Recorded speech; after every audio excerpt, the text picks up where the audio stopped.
I know. I know. It feels like a lot longer. I feel like you've had her for longer. I think she's only 3.5. Hang on. Let me think about that. Yeah. Almost Yeah. 4. Dude, that's 3.5. crazy. You got her after I got my third? I think so, because I was kind of shocked when you got your third. And then you got jealous and went and got your own? No, I don't know if I could do 2 dogs. If I had a big yard. 2's good. Yeah, They I keep hear each other that. company. Yeah, I hear that. But 3's a crowd. I don't have the energy for one, dude. I love my dog, but I wish I could give her to my daughter. I love her though. She is a good dog, and it's good to have her around. But how you doing, Benjamin? You got your chickens keeping you busy?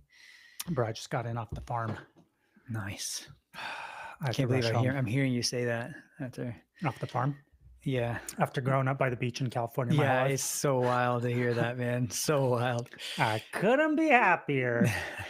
Is what I tell that's a myself. testament to like how much we don't know each other back then, or ourselves. Until later on, until we do things and try things. Oh man, my light just went out, dude. No way, things change. And your camera. Oh shoot, dude. Whoa. Welcome to Bennis the Menace, where Dennis is still a menace. Man. Oh, and your light's out. My light's out. Dude, did your power go out? I don't know. No, live on Bennis the Menace. Iran strikes Florida. Atlantic Beach. Atlantic of all places. I'm gonna mute it and we'll see what I can do. Sorry, guys. Welcome to the intro portion of the show. I'm drinking a delicious lime. I want to say limonade, but that's not what it is.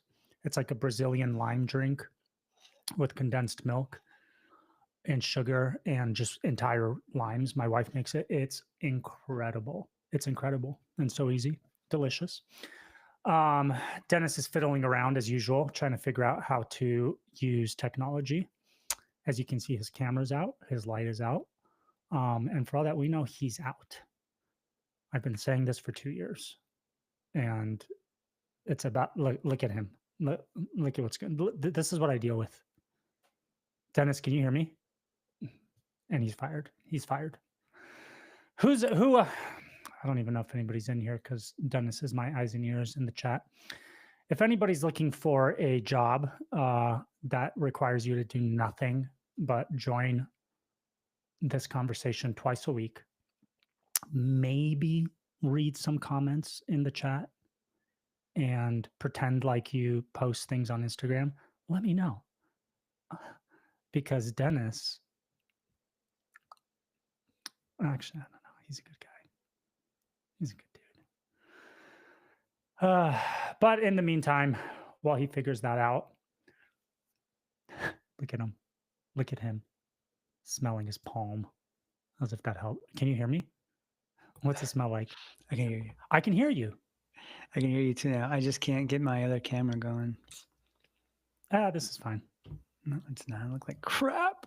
I know, but what's worse, that you look like crap or that I have to continue to talk crap on you for the next 10 minutes while you figure it out? I heard you. It's not showing my cam link, man.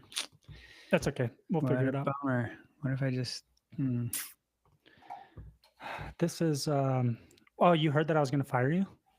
Yeah, please. Anybody who's listening, please submit your resumes to the Bennis. Wait, you want me to? Please. You're like eager. Bro, you're trying to, you're doing all of this crap on purpose because I keep threatening to fire you. Dude, and at this point, you're trying to figure out like what the final straw is going to be. Like, what's it going to take? You know? Is your light on? Yeah, but it's pretty dark, huh? It's okay. It's pretty dark, though. I mean, we don't got a choice at this point. Yeah, we don't have a choice, bro. It's just not picking up the camera. I don't know what happened, dude. That was weird. Both the light and the camera went out. Yeah. Very, very strange. Is it connected to your hub? It is. Well, not the camera is, but not the lights. I'm telling you, Iran hit you. This is the thing. So Trump just said we've got a peace deal, or not a peace deal, a ceasefire, right? Ceasefire is not a peace deal, folks. Oh, yeah, no. Why? Who's saying peace deal?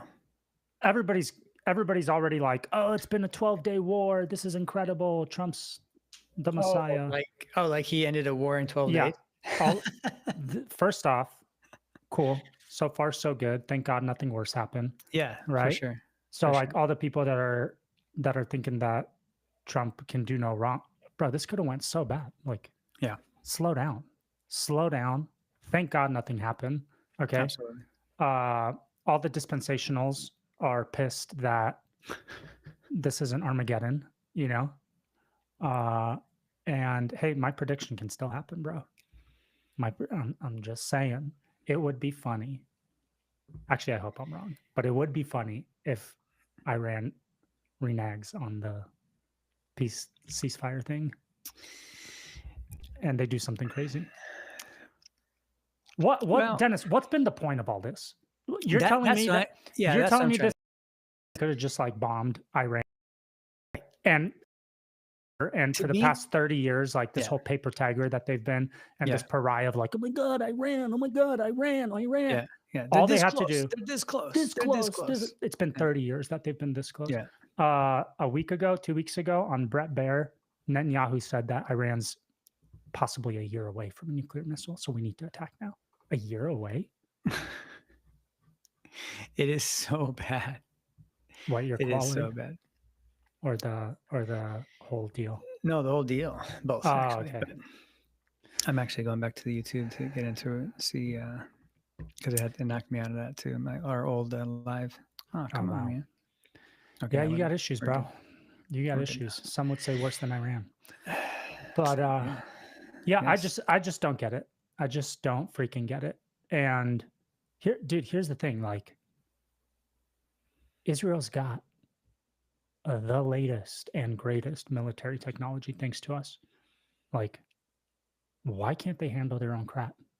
If you're a country and you can't handle your own crap and you need money and support and aid and military assistance from other countries, you're not real. You're not real. You belong to us, but oddly enough, we belong to them. Belong to them. Huh? Just think about, dude. That's what's happening. That was poetic. That was a moment. We had a moment. Oh. Jeremiah, sorry about losing your job, buddy. Jeremiah lost his job today. No. That's terrible, man. Do you think it has something to do with Israel? I'm just kidding. I had to. That was good. I had to. There's nothing better in hard times than laughing. You know, than watching a Menace the Menace episode and hanging. You don't even know what our show's called, do you? It's Monday. Do we get on Mondays usually? Is it Tuesdays? Oh my God, you're the worst. You're the worst. It's every Monday and Thursday. Literally, like that's. Is it Monday today? It is. Last week messed me up because I had like a day off and then kind of screwed up the whole day, but I had a good weekend. Yeah, man, everything's crazy. You know, I started getting annoyed when Iran was like, we're going to do something crazy tonight, like the world has never seen before. Yeah. And then we're like, boo, are we going to get on tomorrow night? Something crazy is going to happen. And then nothing happened. And we're like, dang. And then all of a sudden you see like that we bombed them and we're like, what the heck's going on, man? Dude, and I feel like done this years ago. Like they're playing Uno. It's so reverse, stupid, man. Skip, psych. Dang it. You know? And then like what Putin's like, yeah, it's not my war. But then, you know, I don't know. I just hear so many sides to all this. It's like it's called the fog of war, where everybody puts out information to try to like cause confusion and chaos, so you don't really know what's going on. Yeah, right? I mean that's what it feels like. Exactly that. And yeah, Putin came out and made a statement. No, he didn't make a statement about getting involved or anything like that or any threat. He said this is going to destabilize the Middle East. That was his. Yeah. That was his thing. But I wonder. Dude, here's the thing. I wonder if Iran was like reliant on their support. Dude, Iran's in BRICS. Brazil, India, China, Russia, Iran. Okay. They're in the BRICS. Yeah, and the S, I think, is South Africa. I don't know. But they're in the BRICS. So it's like if somebody attacked NATO, wouldn't the other NATO countries be like, we got to go support our. Well, I think I think NATO is more than just like a financial thing, right? You know, it's more of a protection thing and an allegiance NATO. thing. But yeah, BRICS, I think, is more a financial thing. I Then guess, but they're raising it up to be a competitor cool, to NATO and the cool. Western and the Allies. You know what I'm saying? Yeah. So I wonder if Iran thought they were like kind of protected by these other dudes because they're allies with China and Iran. Even before, I'm sorry, China and Russia. Even before BRICS, they were allies. I think they provide. I think Iran provides like 20% of China's oil or something like that. You know what I'm saying? Mm. So they probably expected these guys to like get their backs. And now Did Russia China say and anything? China, I don't think said anything, but China sent 3 airplanes into Iran. Oh. Yeah, they were the only 3 airplanes that like flew into Iran during this whole conundrum, you know. And nobody knows what was on there. Nobody knows what they brought. There was like speculation. Was it missiles? Was it aid? Was it what is it? You know? Yeah. Well, Um I'm sure it's not aid. yeah, and here's the other funny thing. I think today they announced that, and again, we don't know if Iran's lying or what, but actually America came out and said they believe that Iran actually relocated their enriched uranium from those facilities that Oh, Trump how freaking convenient. bombed. How convenient. How convenient. So I think it's like Yeah. 400 kilograms or something, or I forget how much. But it's a decent amount of this enriched uranium. It's not even in the facilities that they bombed. They freaking relocated it, and nobody knows where it is. It's just another twist to the story, right? It's like that story that never ends. It's just another, oh, but now this. Oh, but now that we got him. Oh, but now, and it's just never going to end. And to be honest, like we've become so dumb that we'll believe whatever like we hear, like or at least one side of whatever Dude, we I hear. don't think it's because I don't think it's dumb. I think we actually have faith and believe like our leadership that we Oh want yeah, to, for right? We sure. want Yeah, to like, hey, it's our guy. yeah, He's in there. But yeah. suddenly Bongino and Patel are telling us that Epstein really did kill himself. Right. But we all know That's that's not true. insane, And before man. you guys took those jobs, you were saying that's not true. Right. And we Right. got Trump in there. He's our guy. But now he's Yeah. like bombing the crap out of this place and, like And nothing telling us happens. Nothing happens. to The who? world we don't do anything about it. Like there's nothing that's happening. Like there's no uproar about it. It's just this. It's oh my gosh, oh my gosh, oh my gosh. That's all we're doing, man. Oh, is That's that what we us? turn into. Yeah. I mean, I don't care enough to go and like do something violent. You know, I don't care enough. I don't. I don't look at this as my like I don't know how to say this. I care about people. I care about people's safety, their well-being. Who's? I care about honestly, I mean, it's a good question, man. You can't say everybody. It's a good question. It's a hard answer. I know. I mean, Israel. well, you don't stand with Israel. I sit. Don't with answer that Israel. question. I want to stay. I want to get out of everyone else's business. But listen, here's the thing. I know that what I say doesn't matter because this is not. It's not part of the plan. The plan is total division, total control, total one world order. Like this is the plan. This is where they're going. We can do nothing but talk about it and complain about it and pray about it. That's it. And then divide over it. That's it. That's all we can do. Yeah. I And wonder. they want that. It's happening in the church. It's happening. Look at all this dispensationalist stuff. Like it's I've never heard. Okay, listen, man. I remember you telling me a long time ago you're just questioning the rapture, like years and years and years ago. I'm like, Really? what? It's been that long? Yeah, you did that a long time ago. You questioned it, like long time ago. I have questioned And it I'm a like, long time. I never even questioned it, right?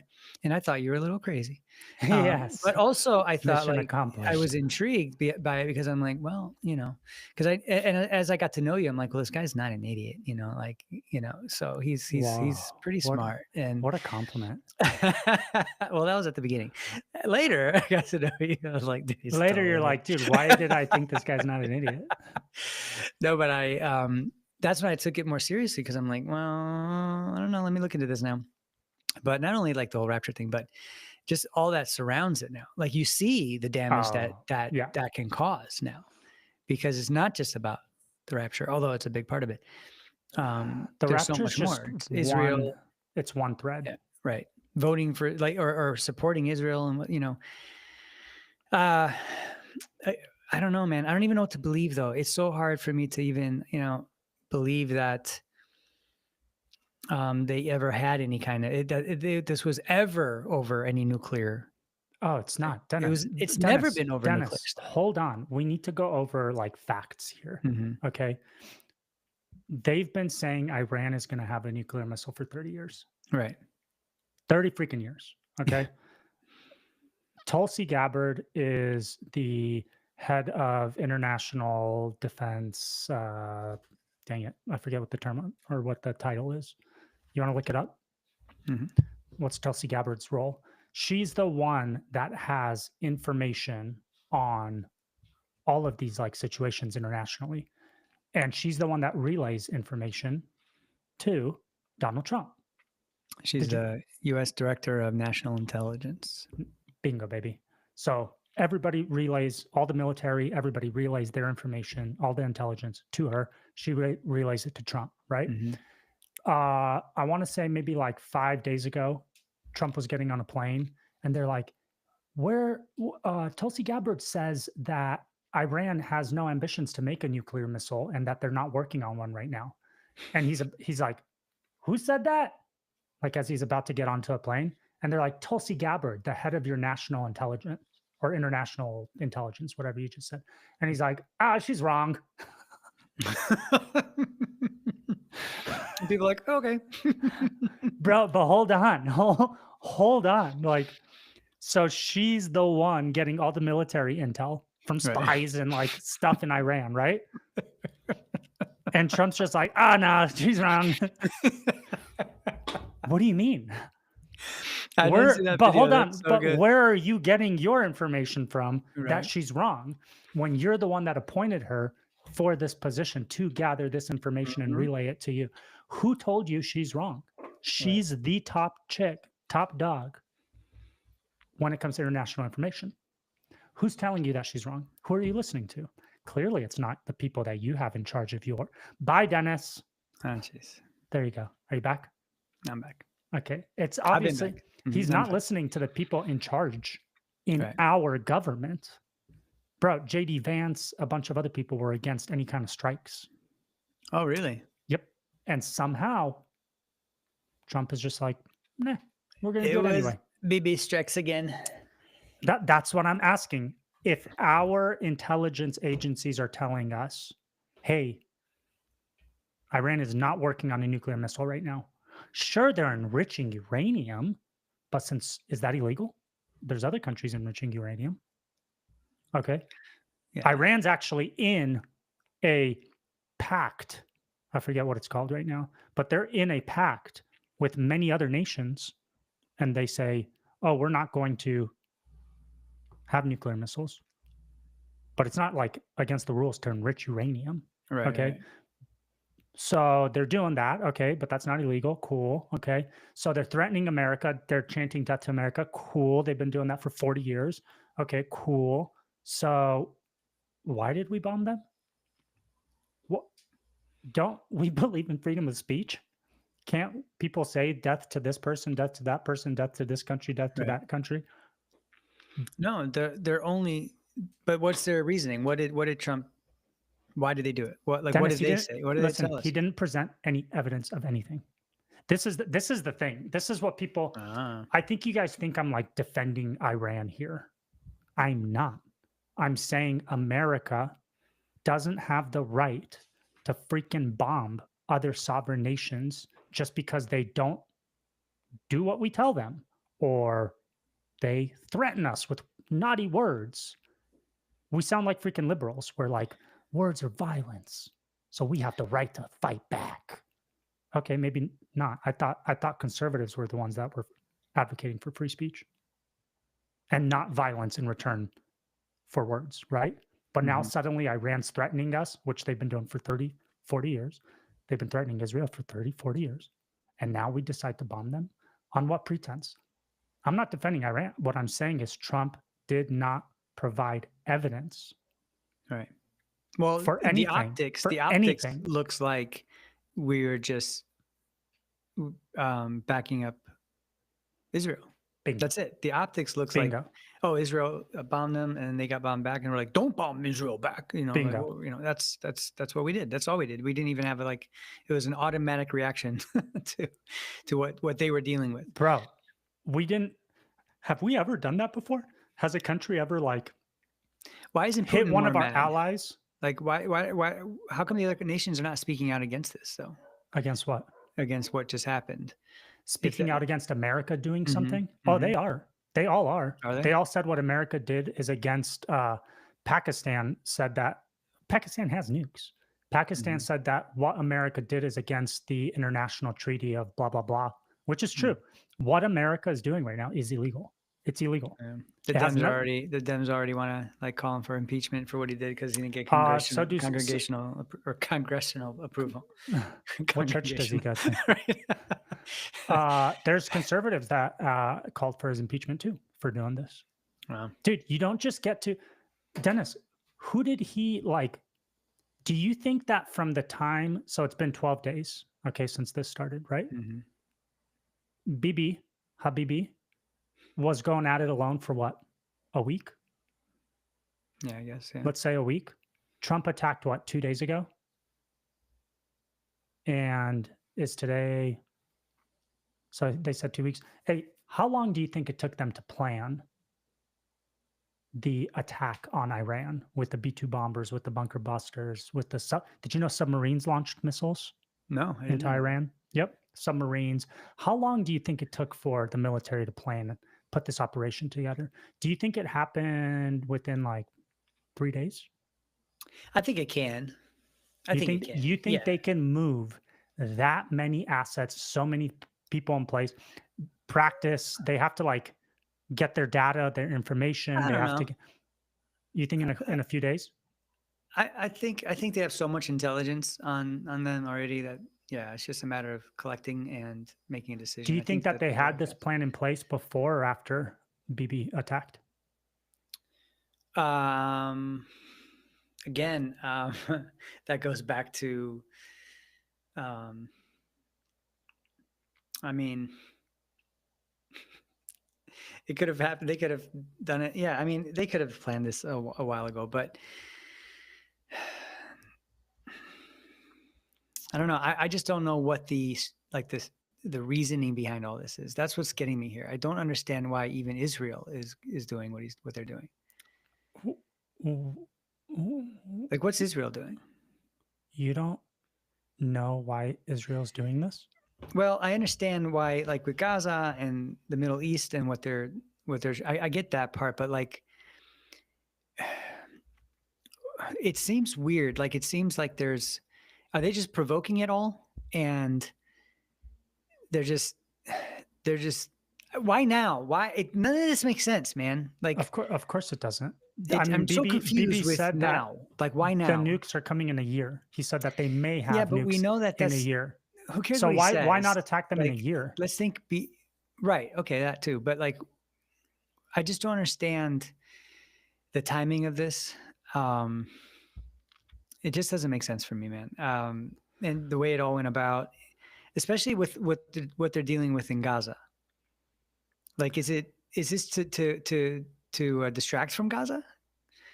Uh, Um, I don't know. What I'm thinking, do you know who, did we talk about this last time? General Wesley Clark, who mm, was like a 4-star general, was at the Pentagon, and this was early 2000s, saw documents that was saying that, hey, in the next, I forget how many years, we want to overthrow 5 countries oh in yeah. the Middle East.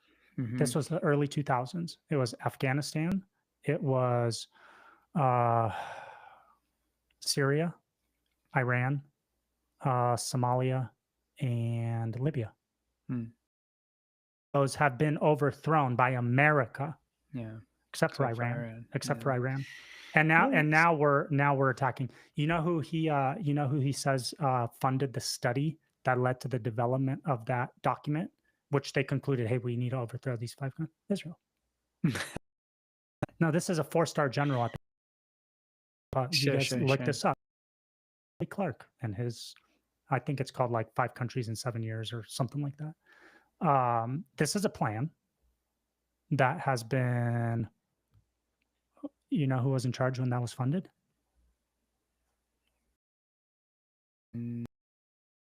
BBBB. Oh, really? Of course. Well, yeah, he was there for a long time. Of right? course. He was only out for what, a few years? Dennis, he got outed for a little bit because he was in trouble. Yeah. And then he rewrote the constitution of Iran and took away power from the courts, from the Supreme Court, and then put himself back in power. And then all his problems went away. I mean, he's kind of crazy. He's kind of a badass. Yeah. Hey, all his problems went away temporarily. And then, so you're asking why now? Okay. Yeah, why not? Hey, so all his problems go away temporarily. Then October 7th happens. And people are like, how did that happen? How did arguably the best agency like Mossad and how did you guys miss that? Yeah. Right across the border in multiple, there's 5. Yeah, and it went on for quite a while before they even did anything about it and retaliated. Yeah, exactly. And I 2 4 to look this up. This is insane. This was in the news. Weeks before October, Bibi sent, I think he either sent Mossad agents or he himself went to Qatari dudes told them to keep funding, because Qatar funds Hamas, told them to keep funding Hamas. And then 2 weeks later, October 7th happens. This is, look it up. I'm not making this up. This was in the news. Okay. Thinking that they want to start blaming Habibi for the October 7th stuff. Starts bombing. Okay. Well, that keeps him in power, right? So he's taking out, listen, to cover his own ass. Yeah. Because of what he did with the Supreme Court and with the October 7th stuff, the failure that was. A lot of people think that like he was going to get held in contempt charges and be brought up for like his failures and be removed from power. But then he goes to war with Gaza. Everybody's on board. With Iran, everybody in Israel's on board.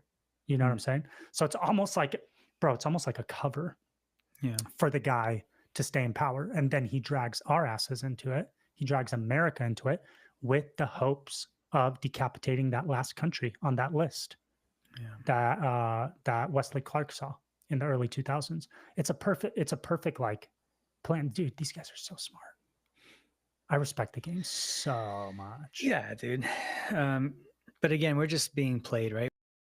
Lied to constantly. I just don't, I can't believe anything that I'm seeing, man, or what I'm hearing. I mean, I see the things that are happening, but I can't believe what they're telling us.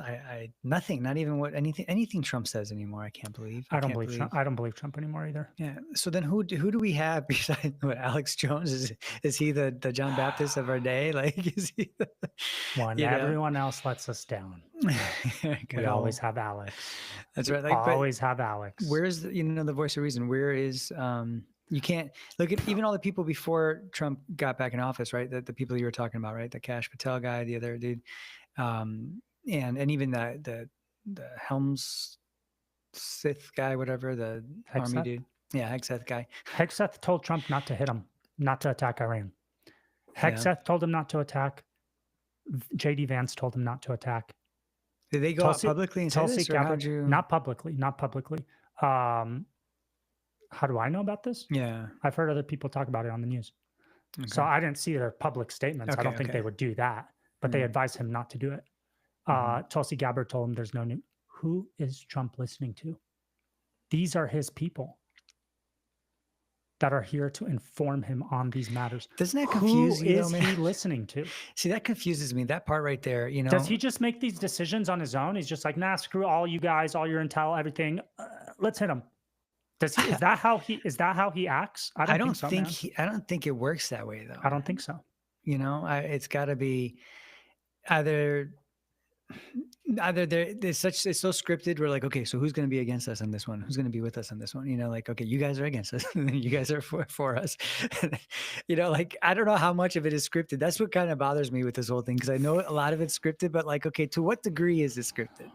You know, is it is it like just some major things and just what happened, whatever the fallout is, and they'll just, you know, deal with it, or let that, or there's a fallout there on purpose just to divide us, you know, further on. That could be, or it's scripted to every little detail, you know, of to get to even mess with churches right now, like, and because there's a lot of churches getting like talking about mean, dispensational stuff, man, and it.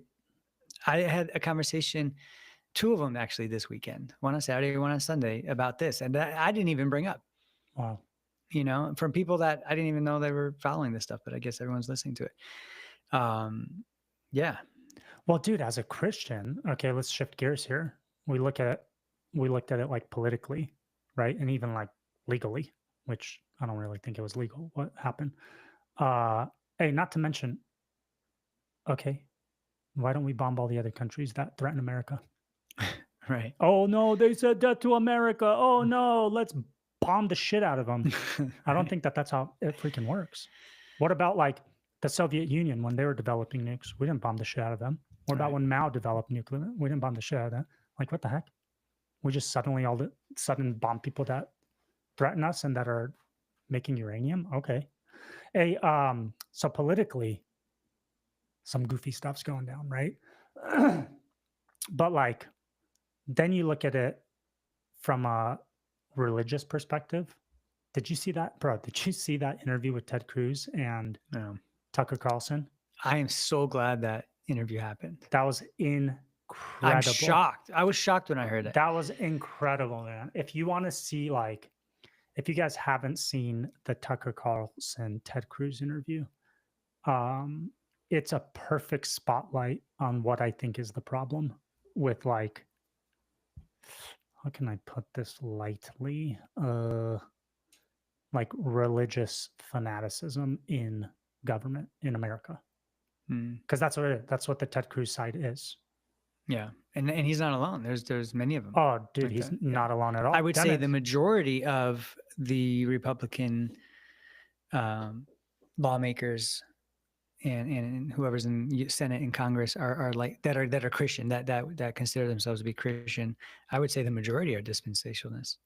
I don't know if they're dispensation. They might be evangelical, but, Well, but either way, don't they gear towards? They'll lean that direction for sure. Israel, so they think that basically what Cruz said, right. And Tucker held his feet to the fire, which was amazing to witness. Yeah, because this guy is making decisions. That's fine. You believe in dispensationalism, in supporting Israel because that's God's chosen people. That's fine, but you should if you're a senator and you're like making and imposing these decisions on our military, you're voting for the actions in Congress that might go to war, you know what I'm saying?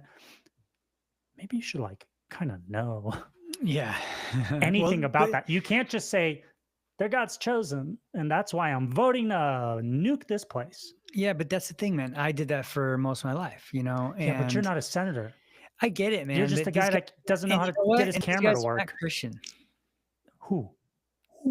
Let's be honest, man. I mean, a senator who, listen, I hate to say those kinds of things about people, but when a senator, like you're saying, the importance of being a senator and bringing this stuff up, right? Like, hey, I think that we should do support Israel and everything that they do because the Bible tells me this. This is what I learned in Sunday school, right?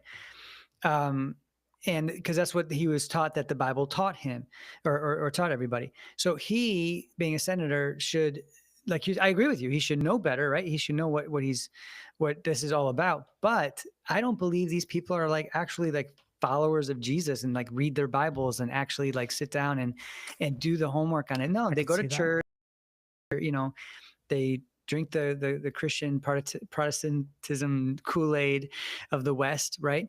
They rose their hand. They said, they believe, and that's it. That's their whole Christian life. I Yeah. think like most of the churches like that, to be honest. Um, I mean, at least where I go, that's what I see. I see that in my church, like Yeah. 90%. And it's sad, man. It's sad. And that's why they don't know what they're talking about. Yeah. I don't know if I'd say that they're not Christian. I'd say that they're just like, they're babies. They're immature, you know? Okay. Because Yeah. we I don't shouldn't say that they're not necessarily, Christian. yeah, we don't get to make that Yeah. judgment, You know, but they're by their immature. fruit, right? We don't know. I don't know if the guy bears, fruit for the kingdom or not. I have no Yeah. idea. But just, yeah, maybe I was a little bit too harsh on that. But still, I agree with you. He should at least know what he's talking about. And Tucker, and he didn't even know how to answer Tucker. Like, No, Dennis, and the reason he brought that up, bro, because Tucker kept asking, why are you doing it? Like, why would you support this? Mhm. Why are you supporting this? Why are you? And then finally, it's like, you know what my number one reason is? Like, it came to him. He's like, Yeah, dude, pull the Christian card. Quick. yeah, Quick, this will work. Pull the right, Christian card. It's like, you know what my number one reason is? Because the Bible says I should. right, right. Yeah, he And thought he was going to have a freaking huge W for that. smoked him. Yeah, Smoked him because the guy couldn't tell you where it was. He kept saying, because the Bible says those who bless Israel will be blessed. That's not what the Bible says. The Bible says specifically those who blessed Abraham will be blessed. Okay. So those are two different things. And then when he kept asking him, what is Israel? What is Israel? Are you telling me that the Bible 4,000 years ago was telling people today to support the government of Israel? And Ted Cruz is like, yeah. yeah, I love that. Well, he's like, not the government. No, he said, no, not the government, but the nation. But I love that he put the government in there. I love That was that. incredible. That was so good. Half Acres pastor said, I don't know, man, to use their supposed faith is by definition using the Lord's name in vain. Oh, that's good. That's a great point. Okay. And, this is a fantastic point here. Remember, we talked about maybe a couple of years ago now, we talked about what I think taking the Lord's name in vain is. Yeah. So taking the Lord's name in vain is not saying, oh my God, and boom, I sinned. I committed what is it? One of the 10 commandments. I broke one of the 10 commandments. Right. By saying, oh my God. I know. God is not God's name. God is a word. Right. The Muslims use the word God. Hindus use the word God. That's not taking the Lord's name in vain. If I say Jesus Christ, did I break the 10 commandments? Jesus Christ wasn't even a name when the 10 commandments were written, and the command to not take the Lord's name in vain was handed down. You see what I'm saying? Yeah. And one of the best arguments I've ever heard for taking the Lord's name is Israel bore the name of Yahweh. Israel was God's chosen people. And wherever they went, they represented Yahweh. They literally bore the name of God. They took his name into the nations. Yeah. So when he says, do not take my name in vain, he's saying, don't misrepresent me to the nations. And so when you see somebody like Ted Cruz misrepresenting God, right? And I should say Jesus more specifically at this point, I do believe that that's taking the Lord's name in vain, because people who do not agree with him and people who aren't Christian who hear him are like, holy crap, these guys are out of their mind. That guy right there, out of his mind. And he's in power and he's voting to go nuke people. Are you kidding? Right. That, I think, is taking the Lord's name in vain and misrepresenting Jesus to the masses, in my opinion. Yeah. No, I would agree with that. And not just, in what he said now, but in just getting into power and things. I mean, every political leader does it, right? I mean, in America, right? I mean, Biden even did it, right? Everyone loves God, right? Everyone loves God. Do you have the clip of Trump in his speech after, or his address? Even he did it. Yeah. Dennis, can you pull it up, or at least show it on your phone? We gotta fix this. Let me see if I can share it, and then you guys tell me if you can hear it, because it would be great. You're right. Biden said he was Catholic, and no Catholic priest or anything was like, "No, you're not." Let's see if this works. I don't know if I hope it's not too loud. Can you hear it at all or no? No. Can you hear it? You're right. Biden said No, no, that's our YouTube. Whoa, that's weird, bro. Why does he sound like me? No, that was our YouTube playing in the background. Yeah, I can't get it, man. It's not working? Nope. Can you pull it up on your phone just so we could hear what he says? It's right at the end. Because this is like a 3.5 minute thing. And we talked about this before too, man. Hey, Trump repeatedly will reference God, God, God. Never once has he said anything about Jesus. Okay.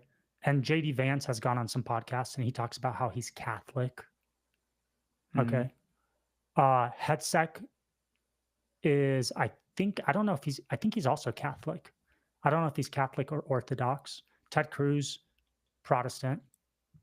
Do you have it? Yeah. I queued it up to like the last 10 seconds. God bless the Middle East. God bless Israel. And God bless America. Thank you very much. I think go back more. Go back more. That's the only time he says it. I don't think so. I think he said something else about God. What took place just a little while ago. Is that the same thing? Tomorrow, General Hold Kane, on. Secretary of Defense, Put it to the mic. Hegseth, will have a press conference at 8 a.m. at the Pentagon. And I want to just thank everybody, and in particular, God. I want to just say we love you, God, and we love our great military. Protect them. God bless the Middle East. God bless Israel, and God bless America. Thank you very much. Thank you. Dude, I want to thank God. This sounds like an Oscar It nomination. was, yeah, I want to thank God. That was bad. That was so bad. Bro, it's almost, to me, when I heard that, you know what I thought it was? I thought it was like a pandering to the evangelicals. Well, yeah. I mean, you see what I'm saying? Yeah, yeah. He like threw him a bone. He's like, yeah. Hey. Oh yeah, let's take God. This is for God. Yeah. Right, guys? Yeah. Right, Ted Cruz? Because of the chosen people, right? This is, we're doing God's bidding. We're doing God's bidding. Did you see the other clip where Ted Cruz was at a church and then they like started booing him, and then he's like, if you don't like stand with Israel, then I don't stand with you. Yes. Bro. That's Israel first, baby. That's straight division, dude, in the church. Yeah. If you don't stand with Israel, then I don't stand with you. Like at the pulpit, dude, he said in front of a bunch of people. That's crazy. And then he just walks off. As he's getting booed. Yeah. This is the divisive issue of our day. I think so. In Christianity. I think this is the biggest one that I could think of, or that I mean, I don't know, maybe there will be, maybe there'll be something else later, but I don't think there's going to be anything later, bro. I think as a result of, listen, without the evangelical support for Israel as a voting bloc, Israel would not exist. America would not be supporting them. They would not exist. Right. Okay. And this goes back decades.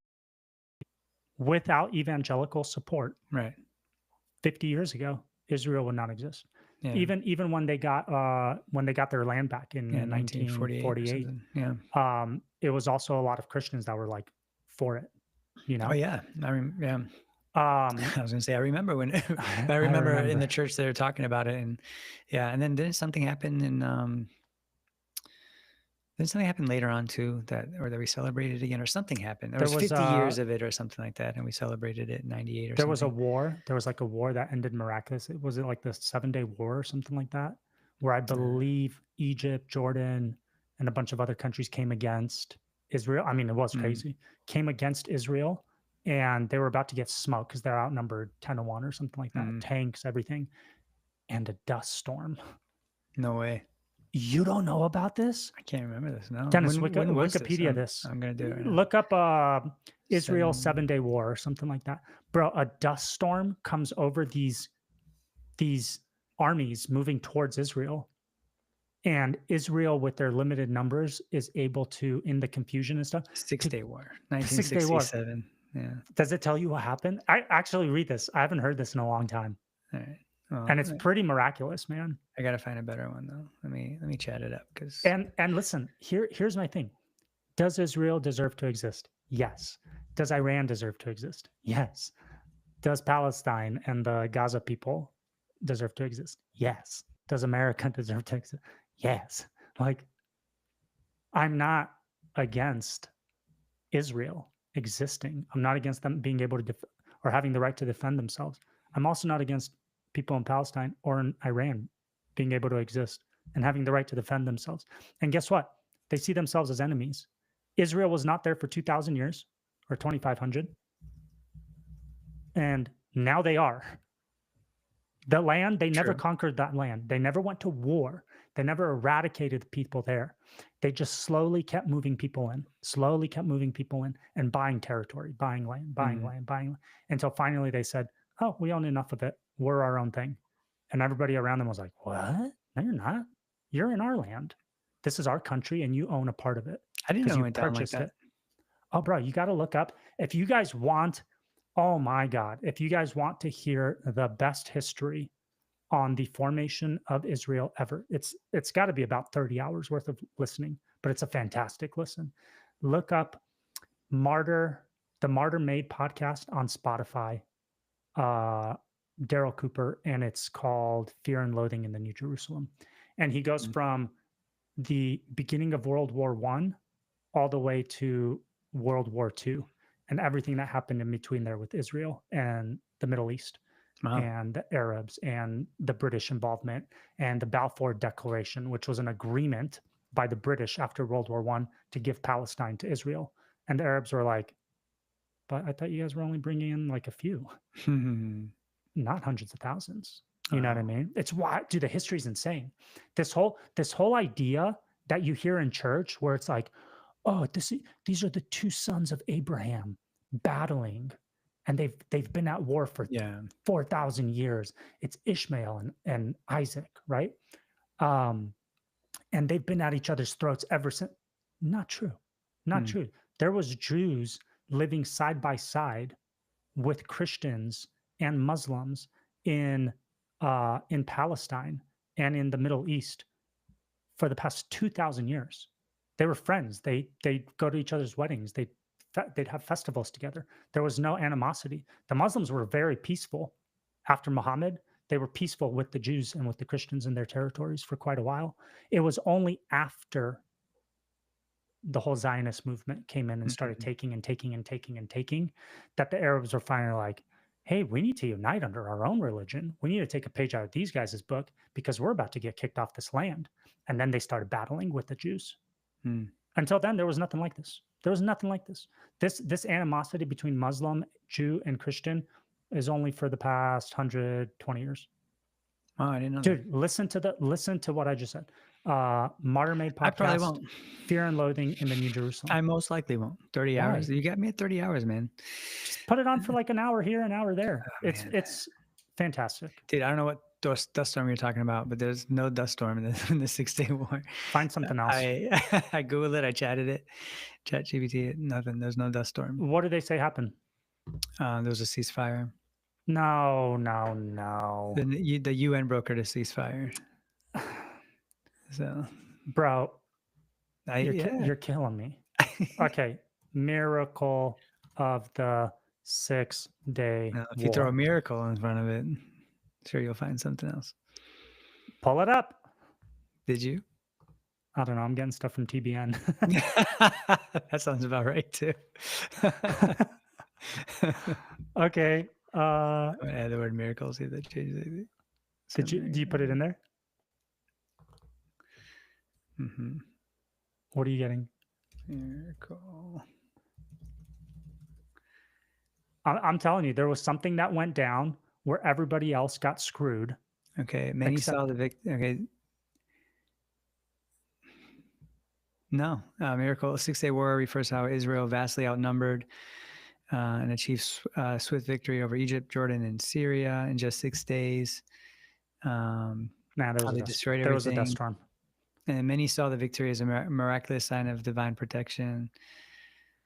They were the dust storm. Nope, no dust storm, bro. I don't know what kind of conspiracy stuff you're on. I told you I haven't heard that. I haven't looked into this in a while, but I'm told there was a miracle. There was a miracle. We're gonna have to start fact checking some of your stuff, Ben. I'm sorry. You just had to. I'd like that a lot. But Anyway, yeah, man, it's there's so much more there than we've been led to believe. We're just led to believe like, oh, Muslims bad, Israel and the West good, and that's not really the case. And I think a lot of people have woken up to the fact that like, hey, just so you know, America's done some really jacked up crap. The whole thing with Iraq, weapons of mass destruction. We have Yeah, to go in. We have to. Oh, really? That was a lie. Okay, cool. Yeah. Yeah, but did you know that 1 million people have died? Over 1 million people have died. 1 million people have died between Afghanistan and Iraq, Yeah. And they're like, and oops. in that territory, all because like we went in and did that, dude. If 1 million Americans were killed in America, so on our own territory, by the actions of another country, you're telling me you wouldn't be mad and you wouldn't want retaliation and retribution on the country that killed those people in there? Of course you would. Yeah. So how can you not understand when other countries want to get Israel and America out of their supposed territory? You see what I'm saying? Here, can we take a spiritual turn here really quick? Because I want to ask. We should speak in tongues first. I want to ask.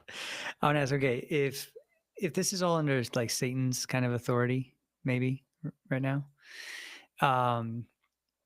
you know, are the I don't know what to think anymore. Like, do these nations have different gods that are kind of going against Satan, like fighting within each other? Because Jesus himself said that a nation divided cannot stand, right? Our kingdom divided cannot stand.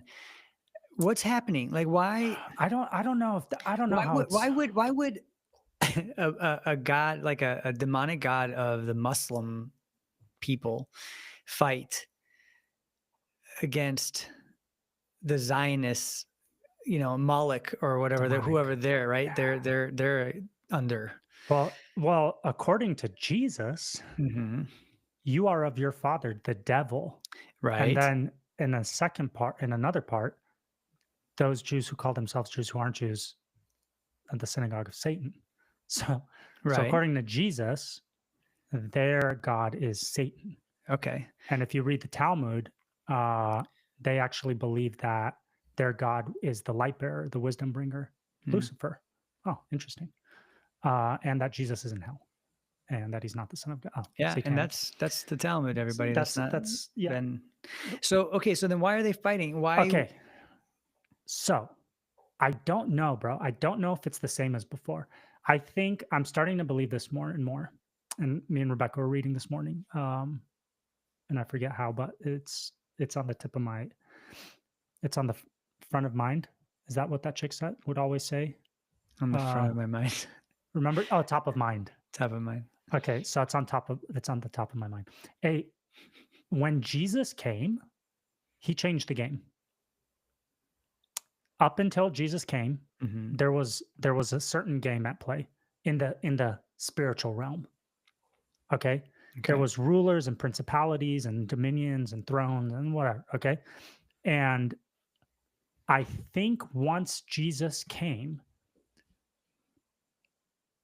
it broke all the rules. It said, had the rulers and authorities of this world known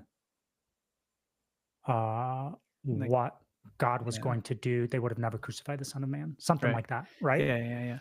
Because once Jesus died on the cross and rose again, it says he's now ascended to God's right hand. All nations are his. He has dominion and authority over all things. It's almost as if that act on the cross gave him victory. Yeah. Okay, over all things. Now, whereas before, during the previous rules of the game, where there was authorities and principalities and the prince of the power of the air of this and that, right? Yeah. Everybody had their little territory. Everybody was playing Risk with their little territories, right? Now, Jesus, through the work of Jesus, he's now stealing from everybody's game pieces. He's stealing from all the other nations. He's stealing from all the other gods. As the gospel goes forward, He takes from the nations that were never his. God's people was Israel, whereas everybody else had their little game board pieces, right? Mm-hmm. Prince of the power of the air of Persia, prince of the power of the air of Greece, right? As mentioned in Daniel. Yeah. God, Yahweh, was technically the prince of the power of the air of Israel. Mm-hmm. They were his. Mm-hmm. God didn't give a crap about anybody else. That's why he said, slaughter all those people, kill all their kids, kill all their animals. God didn't go in there and say, hey, Joshua, that's what we're in. We're reading Joshua. Hey, Joshua, as you go into the land of Ai, can you tell them that I'm really God and that they should repent and they should make sacrifices for their sins? Right. And you should bring them into the household of Israel and I will be their God. And he doesn't say that. He said, kill all those fools. They're not my people. You're my people. God cared about Israel because Israel was his. After Jesus, he doesn't tell the apostles, hey, go slaughter everybody. Right. You know what I mean? Mm-hmm. Go force those guys to become Christian. Go tell them to repent or they'll die. This isn't Islam. He says, go out, tell them the good news, and people will repent and be added to the number of the Gentiles. Yeah. Right? So that's the thing. The rules have changed. Now through the work of Jesus, God's people go out and like steal from the inheritance of the fallen angels. Okay. But before, that wasn't the case. God only cared about Israel, nobody else. So that's a long-winded way to say, I don't know if there's a prince of the power of the air of Israel, if there's a prince of the power of the air of Iran, if there's a prince of the power of the air of America. I do think we're under like supernatural influence and like demonic influence for sure, right? Like America's got a gay demon. Right. The Muslim countries don't have gay demons. They have Muslim demons. Yeah. You know what I'm saying?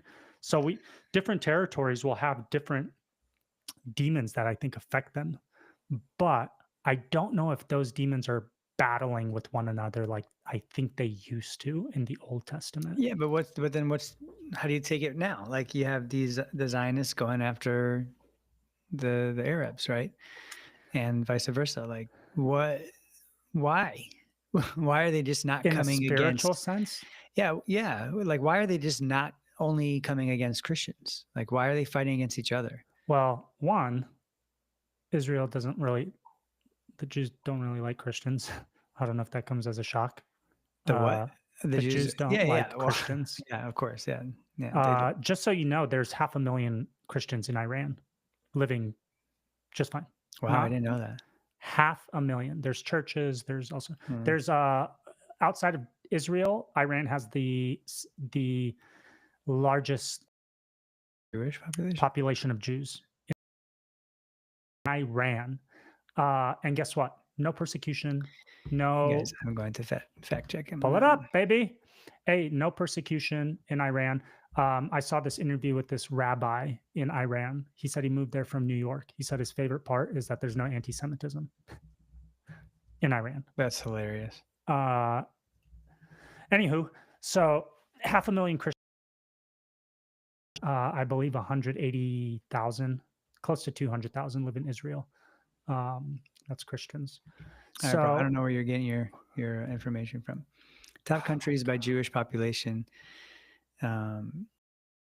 As Israel and the U.S. France, Canada, United Kingdom, Argentina, Russia.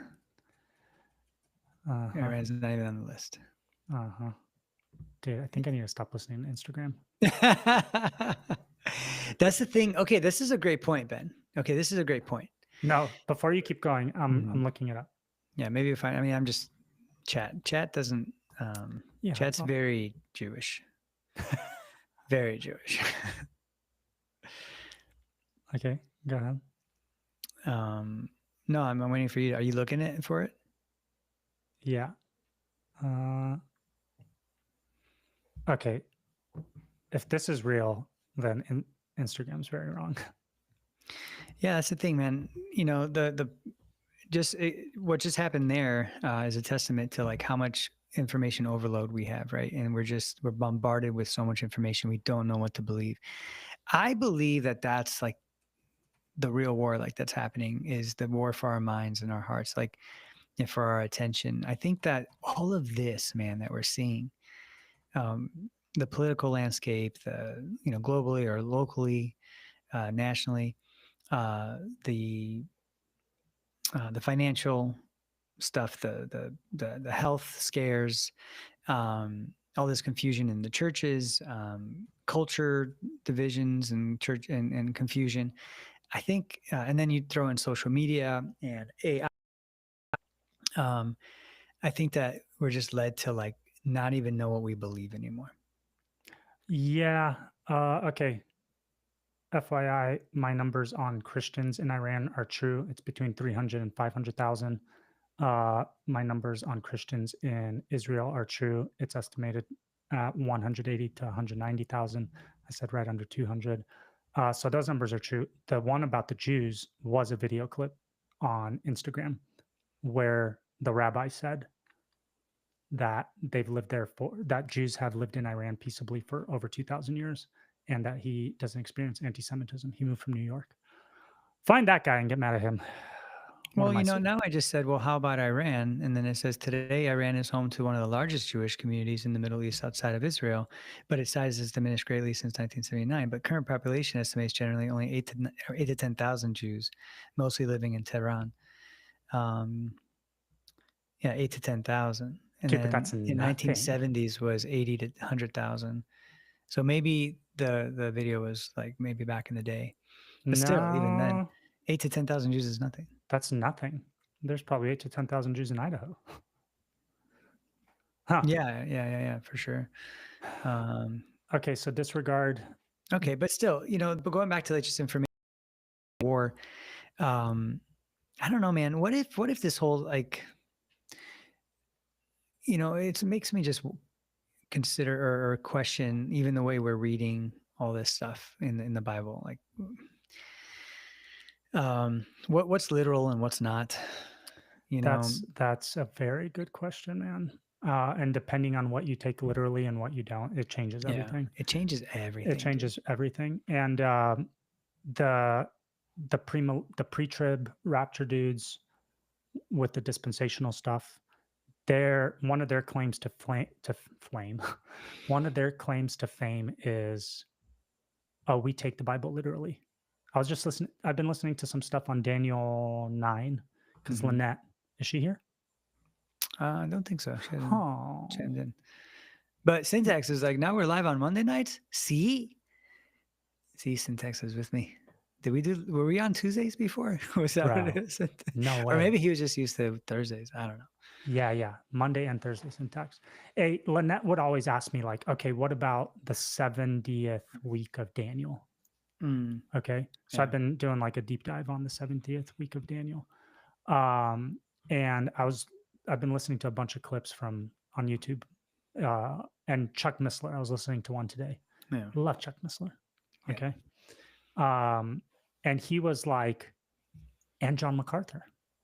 Okay. John MacArthur was like, this prophecy in Daniel goes to show you that prophecies are meant to be taken literally and literally and literally and literally. But he just kept saying literally. John MacArthur. Wow. Huge. I mean, he's reformed. You know what I mean? It's all about predestination and all that stuff. But believes in pre-trib rapture, believes in millennial reign and all that stuff. Okay. Mark Driscoll. Was more reformed. Now I think he's swinging to the other side. Pre-trib rapture, all of that stuff. End times. Not that side, guys. The dispensational side. Yeah, not sexually. Dang, Dennis. Nice. I didn't catch that. Nice. But Chuck Missler was like, yeah, and dispensational, we take the Bible literally. And then he goes in to show how if you take it literally, you end up here at the dispensational side of things. But then he would read other stuff from other parts of the Bible and start telling you what it means, not literally what it's saying. He would start interpreting. And so certain parts that fit the narrative, we take literally. Dude.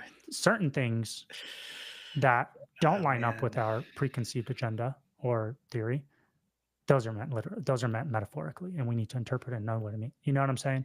So listen, everybody, I even listen to Heiser. I listened to an hour and a half lecture on Daniel 9 and the 70 weeks of Daniel, right? And he goes through all of the primary views on the 70 weeks. And he says, this is how you get here. This is how you get here. This is how you get here. Really cool. Like he breaks it down really, really well. I'd like to watch that. And Heiser's just honest. And he's just like, listen, everybody's making something up. Nobody knows what this says. I think I remember him saying this, including yes. other like apocryphal or not apocryphal, apocalyptic texts and literature. Mm-hmm. Nobody knows exactly what it means. It's not clear. Takes liberty with the text. Everybody makes stuff up along the way to prove their point. And this is what we've been saying here for a long ass time. Bro, everybody uses the same Bible verses and comes up with totally opposite conclusions. Yeah. But you're quoting the same verses because apocalyptic literature is not a historic account. It's not, hey, Joshua went to this town, conquered it, then went to this town, conquered it, then went to this town, conquered. Apocalyptic literature is, then the moon and the stars fell. Okay, are those the stars and the moon? Or is that a meteor? Or is that a missile? Or is that, what are we talking about here? Are they angels? Other places, angels are called stars. The flying locusts, helicopters. Are those helicopters? Are those demons? Are they flying locusts? Scorpion locusts from the pits of hell? Like, everybody tries to make sense of it because apocalyptic literature is not clear. Like, it's not. I remember back in the day when I was at Bible college, one of my professors said this, and it stuck with me, and I'll never forget.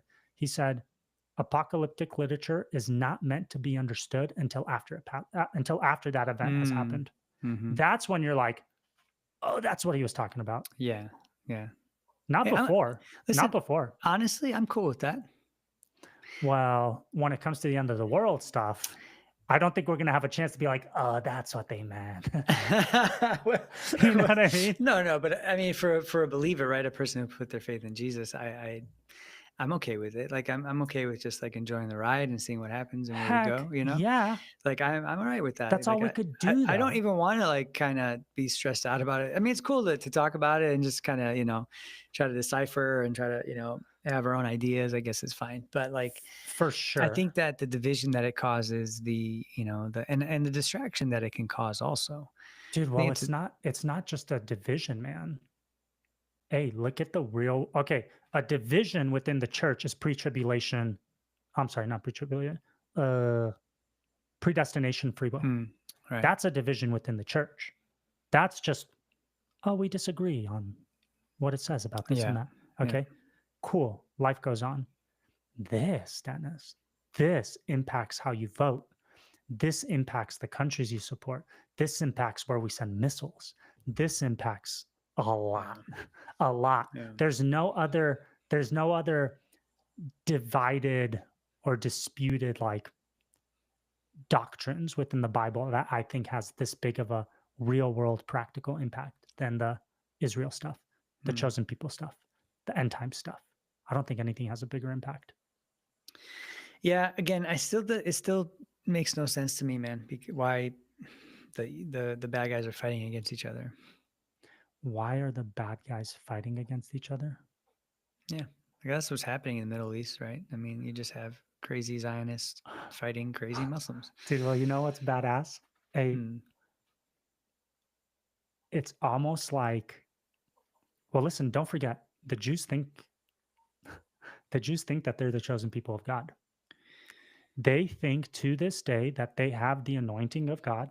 They are his chosen. Yeah. That this land is their land. It was promised to them by God. They believe that they're going to take over the world. All other countries, all other peoples will be subservient to them. They'll bring their wealth to them, that they're going to rule, that they're going to reign, their Messiah is going to.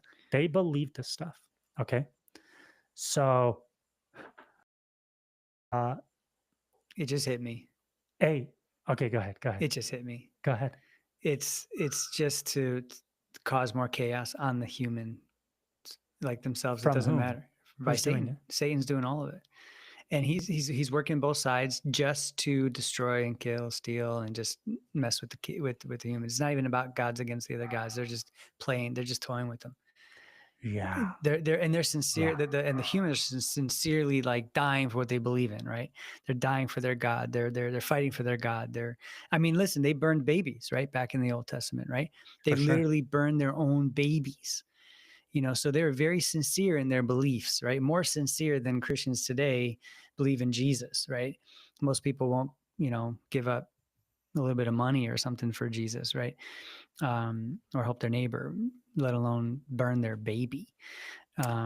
So it's just, this is just the deception that's used to just kill both sides and just destroy both sides and just cause havoc and chaos. For That's sure. You think Satan cares if you're Muslim or if you're Hindu? Right. No, you're going to hell. You think Satan yeah. cares if you worship in a synagogue of Satan or if you're a Buddhist? No, you're going to hell. Yeah. You think he cares that you're killing each other over your false beliefs and false religions? No, you're going to hell. Like, it's a win. Yeah, it's a freaking win. Yeah. Okay. And it's dude, it's almost at this point, I'm almost at the opinion that it's like a self-fulfilling prophecy. The stuff we read about in Revelation, Israel believes these things need to happen. The evangelicals believe these things need to happen. So we're making it happen. You know what I'm saying? But that's a trip. That's like, they are still prophesied thousands of years ago that they will, because God saw what we would be doing. That's a good point. You see what I'm saying? I mean, it's hard to grasp, but that's a good point, though. I mean, I can. So it's like those movies where people go into the past or go into the future, and whatever they do there in the past or the future affects when they go back, and it's just this cycle. Yeah. So God prophesies it. We make it happen because it was prophesied, but we make it happen. And that's why God prophesied it. Right. You see what I'm saying? Yeah. So it's just this like cyclical thing. Right. And without Christians' support of Israel, Zionism, all of that, Israel would not exist. So what the evangelical church has so going on dude. In their minds is making it happen. Is making the end time stuff come about. You know what I'm saying? Yesterday. And I'm like, something along the lines of, he was like, oh, hey, so there was no false flag. I'm like, okay, cool. So what? This dude still bombed him. Right? Right. We didn't need it. And we're still waiting. We're waiting to see what China does. We're waiting to see what these guys does. He was like, oh yeah, but this is great, blah, blah, blah. I'm like, dude, no, it's not. You can't just go around bombing countries that like threaten you. Right. We don't do that. I thought we're the good guys, blah, blah, blah. He's like, yeah, but Iran's evil. Iran this, Iran that. I'm like, you haven't been affected by Iran in the slightest in your entire freaking life. And you're reveling in the fact that they just got bombed illegally, by the way. Why do you care? You hate Iran because you were told to. That's it. You have no reason to, And he's like, yeah, but something along the lines of like, they're the bad guy. This was foretold, blah, blah, blah. And I'm just like, oh, okay. So it's the Ted Cruz thing. It's because you think this is what God wants from you. You think God wants us to do this. We're working on God's behalf right now. And he's like, yeah, but how long do you want to live on this rock, bro? I'm like, God doesn't need your help. Yeah. God doesn't need your help to aid in Christ's return. Well, then you have Mark Driscoll that even wrote that. Evil doesn't have to stop evil doesn't stop itself. Right. Like we have to be proactive. We have to go and strike first. We have to, this is part of the plan. Oh, wow. This sounds very crusade-y. Yeah. I mean, that's Driscoll, Interesting. That's very interesting because last I checked, I don't think any of the apostles or Christ or any of the church fathers struck anything first. Yeah. I don't see any encouragement anywhere for any sort of violence, any sort of action. All we see, bro, every single one of them laid down their lives. Every Yeah, single man. one. Every single Yeah. one. And that's how we are supposed to share Christ, is by laying down our lives. You know what I mean? Outside of like, I don't know, senseless self-defense, like some guy breaks into Sure. your house Yeah, to yeah, yeah, rape yeah. your kids or something, kill that guy. Yeah. But What's the difference between murder and killing? that's a good point. Mm. So anyway, I'm just saying, Christ doesn't need our help to aid in his return. You know what I Right. mean? But that's why the evangelical side and the dispensational side was so stoked, because like, this is it. All right. Don't you think everybody thought that during World War I, during World War II, during every time the world went to shit? Didn't you think people were like, Oh, I think this yeah, is it? every single time. Yeah. Bro, yeah. Paul thought that Christ was returning in his Mhm. lifetime.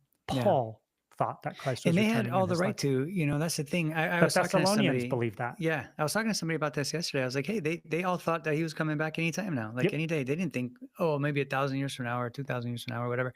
They thought just, hey, soon, get ready, be on guard. Like that's why those words are in there, right? Which also translate to us. Don't Yeah. get me wrong. They totally do. But again, it's the way you read the Bible too, man. I the more I read it, the more I think it becomes more clear to me, and I realize how dumb I am.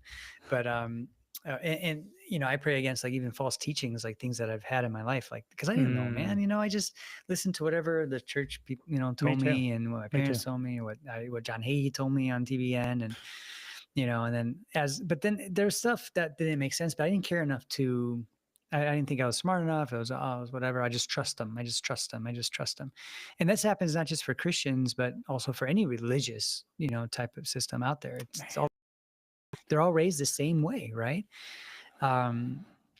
It's hard, man. It gets hard to kind of even look at it and say, okay, well then I almost have to like deconstruct, my view of eschatology completely. Yeah. And to like, okay, so what is literal, what's not, what, or do I just like stay away from it almost and just? I don't think stay away from it, because it does say like, blessed are those who something these words. I think that's how Revelation starts or something like that, or ends. Yeah, I think you're But right. the thing is, man, like, Good point. I think here's what you have to do. Maybe deconstruct. I don't know if that has really negative connotations, Yeah, right? yeah. Typically when you talk about deconstruction as a Christian. Yeah. But try this. And this is a good rule of thumb, like whenever you read the Bible, right? I think it's Heiser's quote, the Bible was written for us, but not to us, right? We talk about this all the time. Yeah. Put yourself in the shoes of the original audience.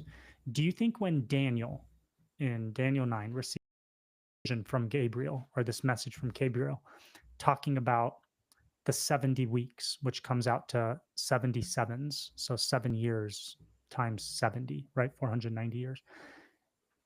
And Daniel's sitting there like, oh my God, that's crazy. No way. Like, this shit's going down. Look at this guy. Yeah. There's a freaking angel here, telling me the future. Okay. Mhm. You think when he's doing that, he's like, oh yeah. And then there's going to be a 2,000-year break. And then he's going to have something called the church. They're going to get raptured. And then there's going to be bombs, and there's going to be an antichrist. And no, he doesn't. Daniel doesn't understand any of that. Mm. Daniel doesn't get any of that. What he knows is that in 490 years, the Messiah comes, then he'll be cut off. That happened. Right? That's it. That's all he knows. The early church, when Paul tells the Thessalonians, like, and we'll be caught up with him in the clouds, and then we'll be with him forever. The Thessalonians are sitting there going, yeah, in 2,000 years. Right. And dispensationalism and preacher rapture and da-da-da and da-da-da. None of that. None of that, dude. Nobody reading Revelation was like, yeah, in 2,000 years. Right. And then the Antichrist, which isn't mentioned in Revelation. And then, you know what I mean? None of that. None of the original audience had dispensationalism in their mind when they were reading the letters of the apostles. Right. None of the church fathers did either. There are some writings, like we got called out, or I got called out last time by possibly Jeremiah. I said that Darby invented dispensationalism. He didn't. He repopularized certain aspects that were mentioned early on by certain church fathers, but they were disregarded. Nobody believed it. There was a lot of theories in the early church, and then councils would get together and be like, nah, that's out. You know what I mean? Well, how early though? Because I don't know. I've Look heard it it up. was. Yeah, I don't think it's that early. I think maybe. But they were. a little It doesn't early. matter. Lots of people came up with lots of theories in the early church, including like significant teachers, and the consensus from the masses was that's not accurate. So the church as a whole didn't believe that because they thought it was inaccurate. Okay, and then Darby rekindles some of these, and he, along with the Scofield Study Bible, they compile the system, okay, the system by which you now filter the word. Now you filter all of these passages through this entire system where this goes here and this goes here and this here, and then you get the charts and you get the lines and you get the cross here and then you get the Antichrist there. Okay, none of that existed, man. None of that existed. According to chat, it didn't. It was only 1830 What did you ask? when it first emerged. And then I asked again, I said, was there when dispensationalism first emerged? That's what I'm saying. The system of dispensationalism emerged with Darby in the 1800s, late 1800s. Okay. But then I wrote, was there an idea or a theory before this time like it? No. You're going to confuse chat because it's going to be referring to the system of dispensationalism. Okay. Ask it, were there any early church fathers that ever theorized on tenets of dispensationalism, of modern dispensationalism, something like that? Because there was a church father, I forget who, he might have not been a church father, but an early writer or something, Christian author. He talked about a preacher of rapture. He said that the church has to be removed. And that's preacher of rapture. So I asked, were there any church fathers that theorized on the tenets of modern dispensationalism? It says, short answer is no. No early church fathers taught dispensationalism as we know it. Some held views that echo parts of it, especially pre-mill, distinction between Israel and church. Like that, yep. Okay, so and Darby, Justin Martyr. So I guess pre-mill came up. Pre-mill is a big one. Yeah. The distinction between the church and Israel, that's a big one. You know what I mean? But those were things that were basically denied by the mass of the church body. Okay. And later, Darby rekindled those and systematized it into this filter through which you read the Bible, called dispensationalism. Right. You know what I'm saying? And listen, it's fine. Like, I'm not attacking dispensationalists. I was one until like 6 months ago. Me too. You know what I mean? What I'm saying is a rule of thumb: put yourself in the shoes of the original audience, reading the original letters. Do you think that they were reading it through the dispensational filter? No, absolutely not. No, there's no way. The Thessalonians were pissed because they thought Jesus had already returned. This is a church that Paul established. This is a church that Paul visited and wrote to. Dude, you're right.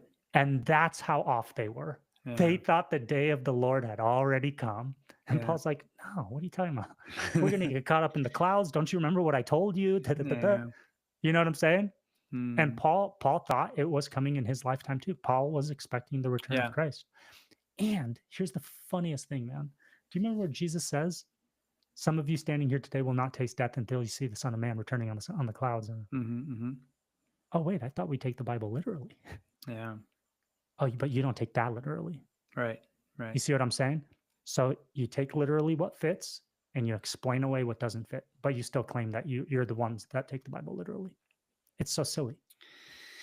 Well, it's false and silly for sure, but false and like deceptive in many ways. And then it forces you to think of your. I mean, you put these views together, man, that are just outrageous, and then you do crazy things like follow everything or support everything Israel does and says. You know, I mean, that's where it gets you to. That's where like where you end up, right? Yeah. When you go down that road, you're just like, okay, whatever Israel says, like, Well, we have to support them. right. I mean, that's because that's your belief. So like, okay. And then you put it, you have faith in God that, you know, like, that it all I work out. wonder if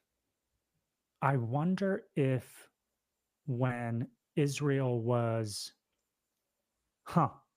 bro, when Israel was in Babylon or in the wilderness or in any other time they were in exile, any other time that they were in captivity and slavery, Egypt, as a result of sin. Right. Okay. Mm-hmm. I wonder if, had you supported them, if you would have been blessed. So while they're being punished by God, Like this is if there was a nation that, God's decree, his act against Israel. So hold on.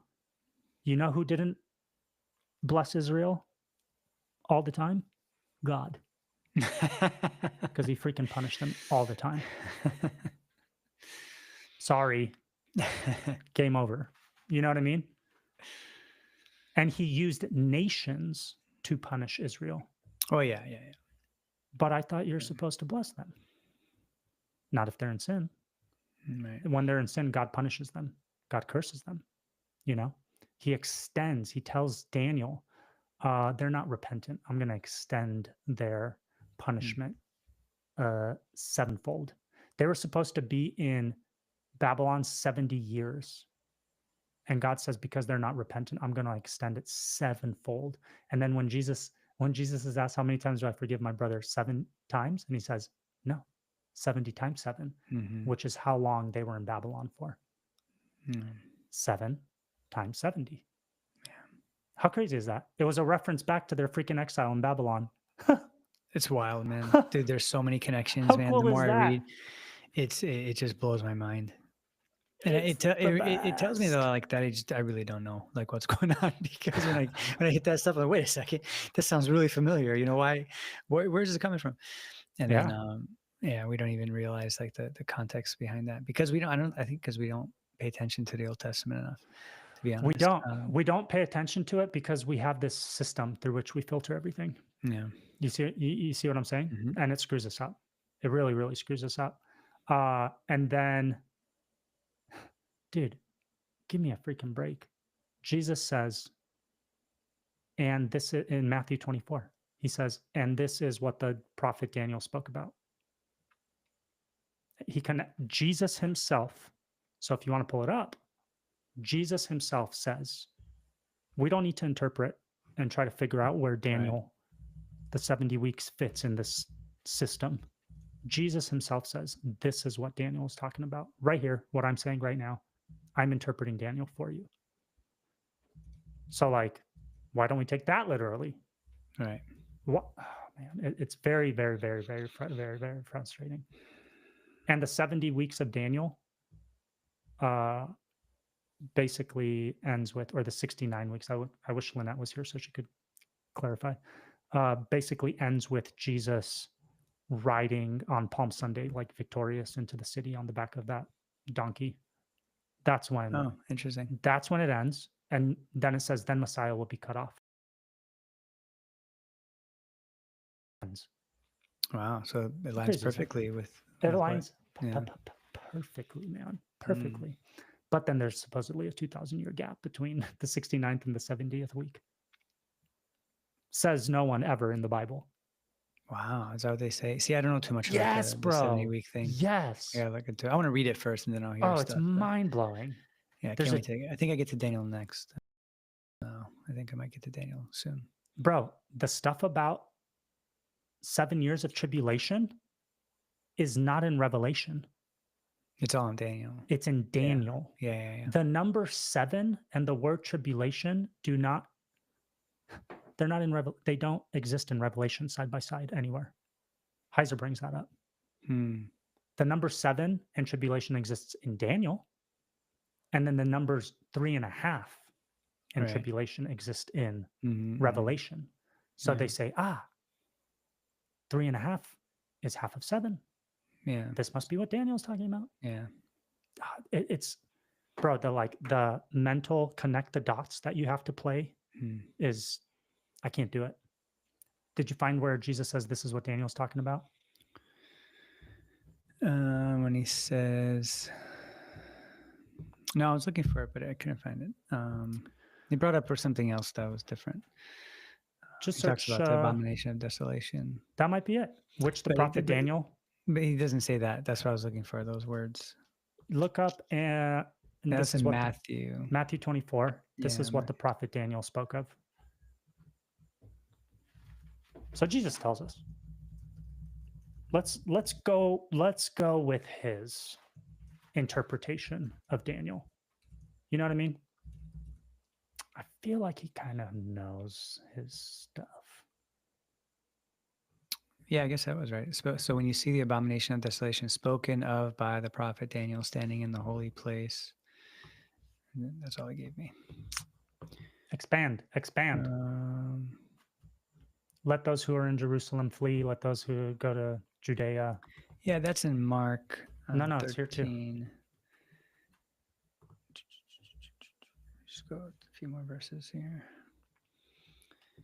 Spoken by the prophet Daniel, standing in the holy place, the reader understand. Let those who are in Judea flee to the mountains. Let the one who is on the housetop not go down to take what is in his house, and let the one who is in the field not turn back and take his cloak.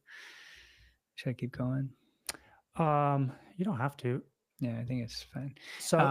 So they'll say that this is the Antichrist during the tribulation, the midway point of the tribulation. Okay. But well, this is like the rapture in the middle of the 7-year tribulation. This isn't about the rapture. This is about when the abomination of desolation, which people will call the Antichrist. They're told to flee and not to leave. Yeah, I get it. Yeah, when he so they'll say that this is the midway point of the tribulation, and this is when the Antichrist declares himself God in the third temple. Okay, but the problem is we take things literally, right?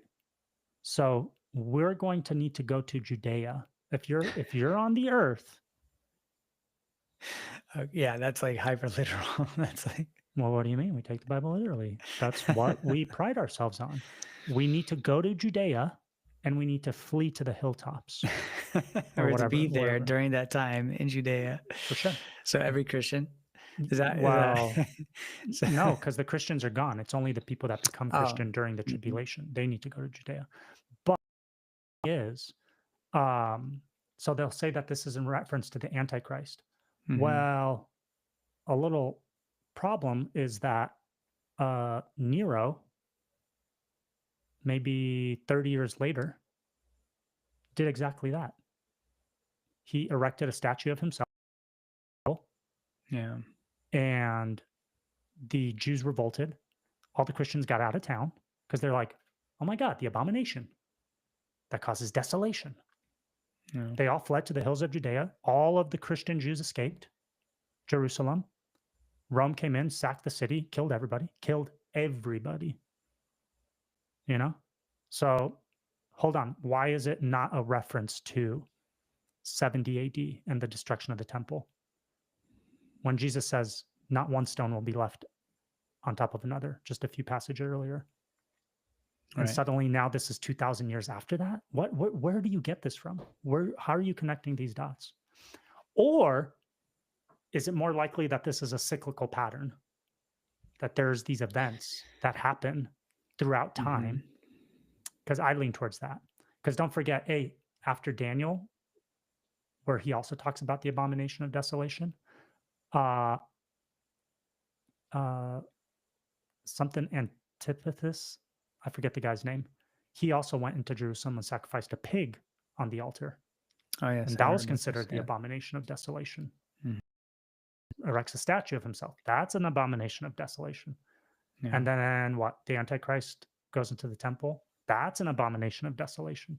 So there's this thing that keeps happening. You know what I mean? So Repeatedly. It's it- not a one-time event. yes. See, the way I look at the abomination of desolation, that can't be a future event because the third temple is not like a legitimate temple. The Jews think it is. Well, the Jews think it is, but it's not to God. It's not the house of God. It's not the temple of God, right? The temple of God was the first and the it's second. not for us. Right. But right, to them yeah, it is. And this is written to them. right. But why would that be an abomination? And why would he use the words an abomination of desolation? Because it's If going to it- be abominable to them. So let's say the Antichrist standing in their temple saying, "No, I am God." They're going to be like, abomination. But what if that We're abomination? not going to say that. Christians aren't going to be like abomination because we know that whole thing you got going on is satanic, bro. Okay, but the abomination to God, not to them. It's the abomination that causes desolation. So it's an abomination. No, it could be abomination. Look it up. What's abomination?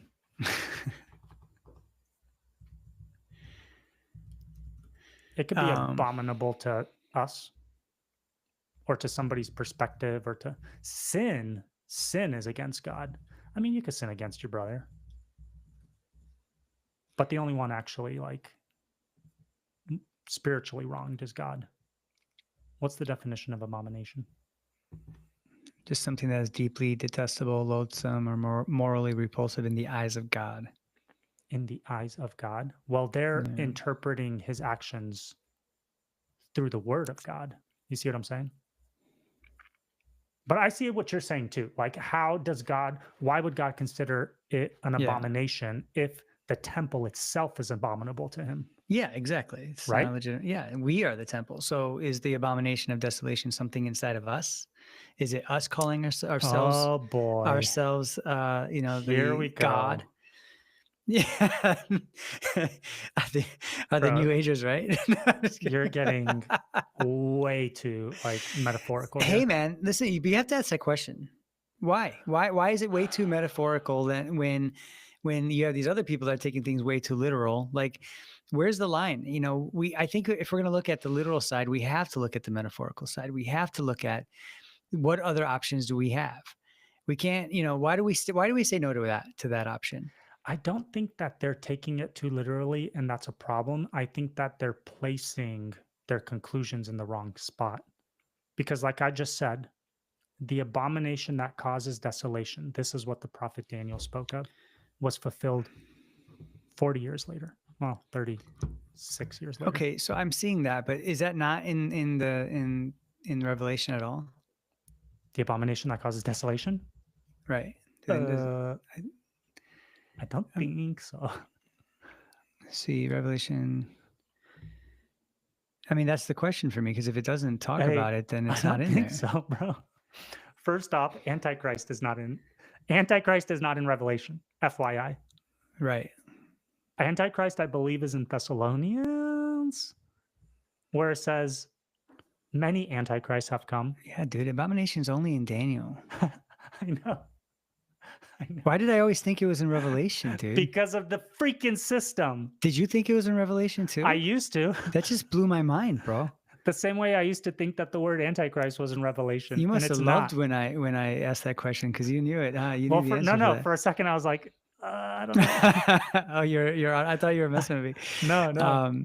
Yeah, the image of the beast is in Revelation 13. He gives life to the image of the beast, but there's nothing about the abomination of desolation in Revelation. It's in Daniel, and it's in Matthew 24. It is in Matthew 24, which, in my opinion, Matthew 24 is talking about the destruction of the temple in AD 70. Dude, yeah, and just many interpreters just believe that that's the direct link between Daniel and Matthew and Revelation. They just think it's a direct link. They have no backing, though. They have you know who didn't think that? The original audience of those texts. Yeah, it says, and futurists and dispose Crazy, believe man, it. right? Man, how come I did? Oh man, dude, Dennis, bro. It's a mess. It's a mess. This is hurting my brain. It's a mess. And- Okay, this is the importance of having these conversations because, man, I had no idea of that until right now. Now it makes so much more sense, So Antichrist isn't in Revelation. bro. Abomination of desolation isn't in Revelation. Uh, do we need to keep going on other things that rapture is not? No, A rapture is not in Revelation. There's nothing in Revelation where it Right. talks about the people of God exiting. That's also in Thessalonians. You know what I mean? all right. It's pretty interesting, Right. man. You would imagine that possibly the largest supernatural event in human history, a rapture of billions of people, would be mentioned in the linear unfolding of the book of Revelation, where it says this happens and this happens and this happens and this happens and this. Nowhere in there does a rapture happen. A rapture is it's inferred from a passage in Thessalonians that simply says we'll be caught up in the clouds. And Okay. then they place it before the millennium They and this place and that it and this and that. Either before or in the middle, or right at the end, right? So Yeah. to them, it's happening at one of three key points. Hopefully, in the beginning, which I hope for too. But I also right. I So don't they think it place will, it. but I hope. They place it at will wherever they decide, right? And if it doesn't happen the first time, then it's okay. We got the second time. And then if it doesn't happen after the first 3.5 years, then okay, we got to go through the other 3.5. But it's going to happen after that. There's no indication of when this Yeah. rapture will occur. There's no indication in the Bible anywhere. Bro. It's contrived. It's made up. Dude, but okay, man, the deception behind that is so It's loco. detrimental to It's so loco, many bro. people. Because if we start seeing aliens, bro, the We always dispies come are gonna back to go. Yeah, the aliens. dispies are gonna go crazy, dude. They're gonna be like, "Where's the rapture, man? Like, what's happening?" And I think a lot of people will fall out of their faith That's because a of very good point, man. it, right? I They're thought we gonna were. be like, I thought we were supposed to be raptured. yeah, why am I being tortured right now? Why is this? Interesting. Dang, There that's there actually is interesting. no God, or there is no Jesus. This what I believed was a lie, because they Yeah. believed it their whole life. And they taught this, and they gave money to this, they supported this, they fought for this, they went against their best intuition and voted for it. And yet in the end, if it doesn't happen and they start to get whatever tortured or whatever might happen, because that's coming for God's people for sure. So okay, so Ben, what happens next, man? What should we expect? I mean, if it is, yes, we can see some of this stuff play out, World right? War The third III. temple, the third temple can play out. The heifers can still, That's gonna happen. Yeah, there's, the I guess a false prophet will come into the world stage, onto the world stage. Kushner will be the Antichrist. Dude, That's just my theory. I don't know, man. Hey, think about it. Think about this. So if it's all self-fulfilled prophecy, okay, Mm-hmm. and Israel's making it happen, evangelicals are making it happen. I wonder if Satan. Oh, for sure, Satan's making it happen. Oh yeah. Satan's yeah. making it happen. Yeah, he's that's what we were talking He's earlier. like, It's oh, just- this is what you guys expect. Yeah. Okay, I'll give it to you. I'll give it to you. Mm-hmm. But it's happening because we're making it happen. But God foresaw it, so He wrote about it, and that's why we're making it happen.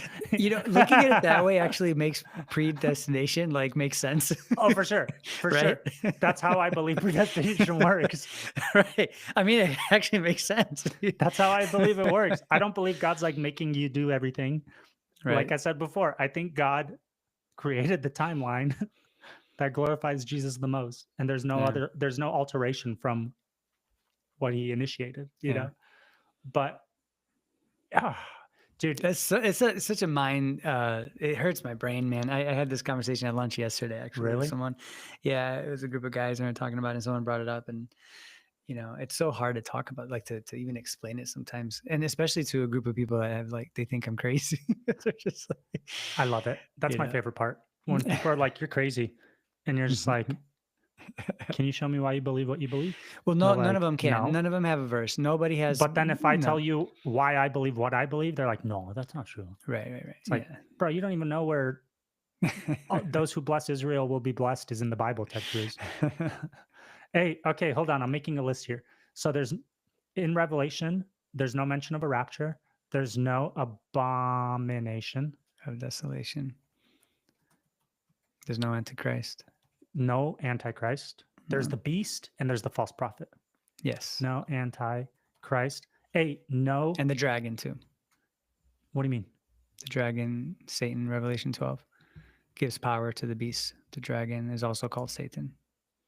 Yeah. But I'm saying what's not in there. Hey, Yeah, no the dragon 7. is in there. That's what I meant. No 7 years. Oh yeah. Huh? Look that up. Yeah, I'm gonna do it now. No 7 years of tribulation in Revelation. I think it's only in Daniel. I'm I'm gonna get really confused if it is. Does not explicitly appear in the book of Revelation. Okay. It does say in Daniel 9, though, and he shall make a strong covenant with many for 1 week and for the half of the week, and he shall put. So that's so then they're saying 1 week can equal 7 years, and then half the week, the midway, is the 3.5. It doesn't matter. It's not in Revelation. So then, yeah, there's no. It's so funny. There was something else. There's Yeah. another thing. Dang, there's another thing. Oh, bro. Hey, you know where it talks about? This is crazy, dude. You know where it talks about it? He will cut off sacrifices. It says that he will end sacrifices. He'll make a covenant with the. I think you just read it right now. He'll make a covenant with the people and then he'll end sacrifices. That's not in Revelation. That's also Daniel. Daniel 9:27. He'll make a strong covenant with many for 1 week and a half. So they tie Daniel 9 to that Revelation. Yep. Well, wait a second. No, that's just Daniel 9. Revelation speaks repeatedly of a 3.5-year period using different terms. Oh, does it? So but doesn't talk about the 7-year period at all in Revelation. No, But it doesn't even say the week. week. And that's all in Daniel also. That's all in Daniel. Not even the word week. The Right. only thing in Revelation, it does talk about, I believe it talks about 3.5 years. Well, it Somewhere in says Revelation. Second 3.5 years of Great Tribulation in Matthew 24:21. Okay, Revelation never says 7-year tribulation. The idea is constructed by combining Daniel 9 with Revelation 11 and 13. There's nowhere. It said Revelation uses 3.5 years, not 7, repeatedly about 3.5-year period using different terms. Where is this? Let me see. Dude, isn't it crazy how like cut and pasted everything is to make this work? Man. It is, because that's exactly what I'm doing to undo it. Is I'm cutting and pasting. Revelation 11:3, and I will grant to my 2 witnesses, and they will prophesy for 1,260 days. Which is 3.5 years. Yeah. And then 12:6, Revelation 12:6, the woman fled into the wilderness where she had a place prepared by God in which she is to be nourished for 3.5 years, which also they say is a goes back to Mary. Oh, that's Catholics. Right. You're like, That's well, now we're Catholics. going backwards, right? Like, why would there be a future prophecy of something that already happened, right? Dude, it's a mess. It's a mess. So then Revelation 11:2, 42 months. But do not measure the court outside the temple. Leave that out, for it is given over to the nations. They will trample the holy city for 42 months. Oh, and then in Revelation is 13:5. So it is a lot. There's a few of them. Or a lot of them. The beast was given a mouth uttering haughtily and blasphemous words, and it was allowed to exercise authority for 42 months, 3.5 years. So 3.5 years is mentioned repeatedly, but not 7 years, right? Right. And so do we add all those 3.5 years together, or is this just talking about one period of 3.5 years? How do you know that it's 7 years and that you're not adding them all together and you get 12 years? You know what I'm saying? Yeah, good point. Actually, not 12, 14 years. Yeah. You have to ask that question too. You can't just be like, no. It's a mess. It's a mess. Okay, so then what all right, so so what's next for us? All right, so what aliens, bro? All right, so what do you believe as far as the tribulation period? Dennis, I just believe that there's only one coming of Jesus left. I think that the world gets I think the world gets crazy. I'm not post millennial. I don't think the world gets better and then Right. Jesus comes back. I don't believe that. I think the world gets crazier. I think there may be an antichrist figure because Satan's like, okay, that's what you guys want. I got you, you know? Uh, and I do think Jesus comes back and like wars with him. And I do think that there's aliens, which are demons. If That's but actually, I think the alien stuff is the demonic antichrist stuff that Revelation talks about. That's Mhm. what I think is happening. Yeah. When it comes to end times, like the end of the world, right? Not the destruction of the temple and Jerusalem in 70 AD. End of the world stuff, I think it's actually the alien stuff that happens because I think that's when Satan manifests physically and comes onto this planet, just like in the Nephilim times, onto days this of Noah, dimension. into this dimension. Okay. And as a result of that happening, when they did that the first time during the days of Noah, God wiped out the world. And I believe that when they do it again the second time through the alien delusion or deception, I think Christ is going to come back and war with them once and for all and do away with them once and for all. Okay. You know what I mean? And then maybe there's a millennial reign, and then maybe it happens again. If everything blows over in the next 10 years and things start to get really good again, will you become a post millennial? No. So if the whole if peace Why? This could happen comes anytime. It could and- happen in 10 years. It could happen in 1,000 okay, years. so this could just be another kind of cycle thing, but then For sure.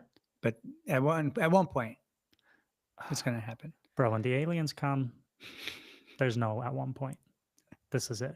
Dennis, think about it. Okay, who cares about all this eschatology stuff? Think about it. Look at the pattern. Every time Satan does okay, just look at the Noah thing, okay? Hey, even that passage, it'll be like in the days of Noah. It's not in Revelation. Wait. No, of course not.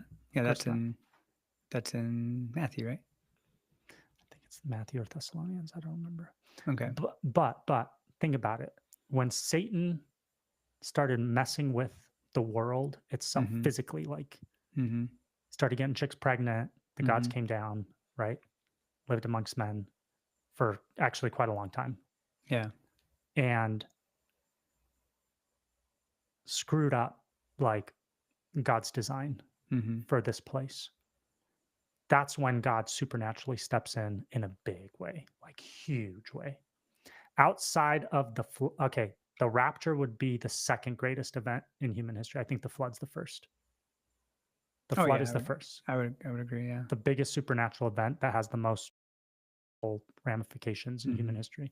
And Jesus, I guess. But if Satan does that again through this alien stuff, okay, you don't think God's going to do the same thing? Why do you think? Why do you think it ends with? But I mean, I guess before the millennial reign. Why do you think Jesus has to come back and go to war on this planet? Yeah. With the false prophet, the beast, and Satan and his armies. Right. And actually all the kings of the earth, which the three evil spirits that look like frogs convinced to go to war against Jesus. Why do you think he has to do that? Because there's like a freaking revolt, a demonic alien-led revolt on this planet. And God's like, I gotta wipe this out again. You know? And then after that gets wiped out, what happens after that gets wiped out? Then it talks about this millennial reign thing, okay? Which is very ambiguous. It's not very clear. You could take it literally, you cannot, okay? But then Satan's released again and he does it again and God wipes it out again. And then he creates a new heaven, new earth. So even if there's a wiping out of the aliens coming up sometime soon, and then there's a millennial reign, then there's another wiping out. This would be round 2 of wiping out, and then there's a round 3. So it's this cyclical thing that has been going on since the beginning of time. And there will be a time where the new heavens and the new earth are the only answer is Jesus here on earth forever.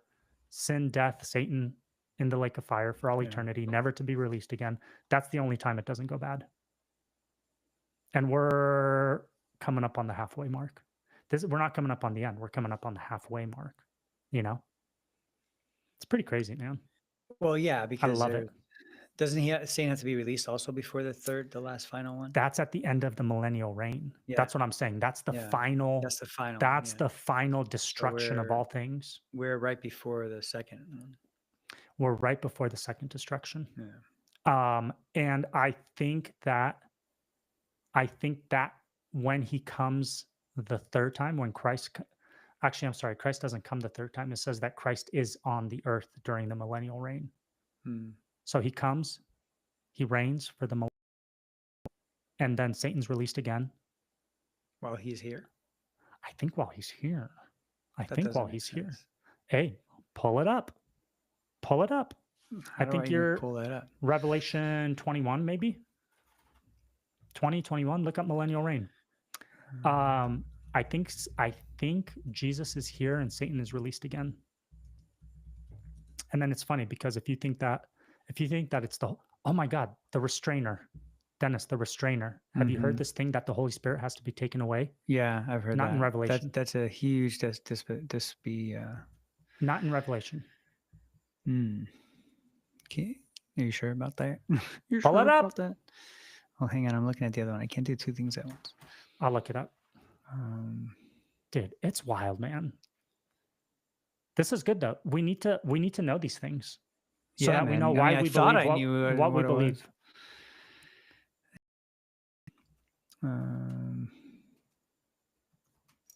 What do you got? It's Revelation 20:1-6.